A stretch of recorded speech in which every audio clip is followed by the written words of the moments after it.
My name is Carl Francis. Today I wanted to talk about something I kind of wanted for like a year and a half, and it's a piece of tech that I wanted just for me, just to spoil myself. Not really spoil, but I would really need it. But and that would be the TUF F15. It's like a 15-inch gaming laptop, not too crazy. I feel as that'll be my entry level into PC gaming before I then put in actual investment into a tower, a monitor, keyboard, mouse. As a start, that 15-inch guy would be perfect for me. I can carry work and gaming around, or I have to go visit someone else, just carry the PC. I do have someone who has unlimited internet, so I can move it easily, update my stuff, and go. Just a little bit about it. Depending on which year or model you buy, there is the 2020 version, I think, then 21, 22, and 23. So those may either come with a 10th gen, 11th gen, i5 or i7, 10th gen, 11th gen, 12th or 13th, I think. And they obviously have a what? NVIDIA graphics card. I've seen them come with a 1650, 1660 Ti. I've seen those with 3050 and 3060, I think.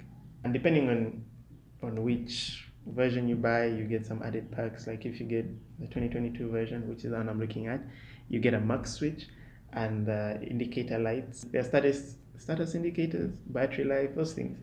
I kind of like them. And overall, this piece I feel is great. It has hotkeys at the top, for I think volume, and a button for their Armory app, like your app where you control the fan, you control all those nitty-gritties about it that Windows may not necessarily give you. A max switch is something that increases efficiency of the computer. So your processor will have an integrated graphics. It will have a unit within it.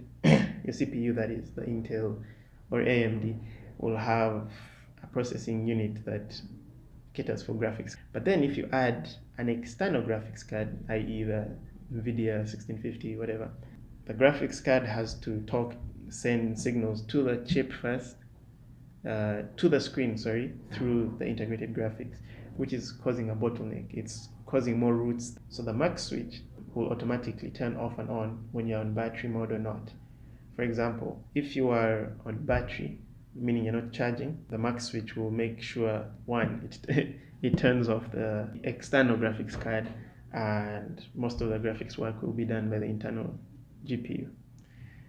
So you're not using a lot of battery. Whereas when you put in on power and then you're now using more and more graphical power, let's say you're running a game, it won't go straight to the CPU but straight to the monitor, meaning the GPU has free reign, the CPU has its own stuff it's doing, it's not multitasking. So basically that's what the max switch does, in my own understanding. But I think the thing that makes me so happy or excited to actually get this PC or a PC with such power is I started entering into building games. I always liked them, but my addiction was rekindled when I started playing Factorio. I played it on my dad's old PC. This thing is like old, like 2011, 2012 old. I tried to play Prototype on that PC, and I had to look down.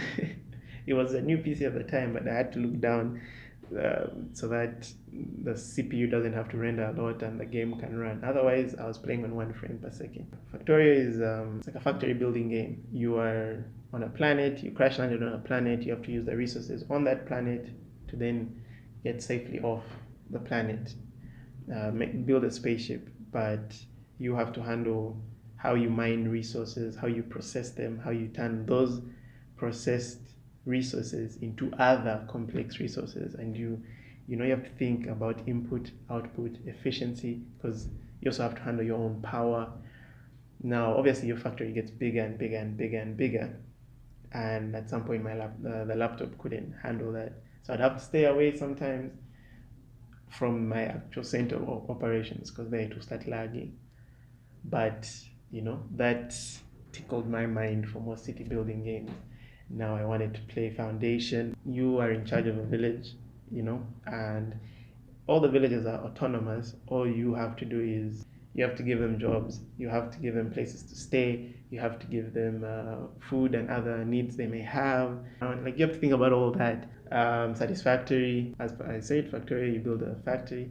Satisfactory is the same way, but it's in third person, and you can even build the actual factory itself, the floors and all that. And all these things are resource management kind of games, and I feel like that tickled my mind and I wanted more and more and more of these things, but I couldn't run them. I just couldn't.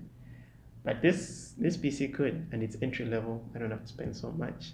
Maybe I just want to share my love for resource building games and also other games. I feel like I would enter into games like Minecraft, which have more multiplayer kind of deals with them. Satisfactory has multiplayer. If I can only find a friend. But the issue with that is, to mine sounds great, but they may not follow the pattern.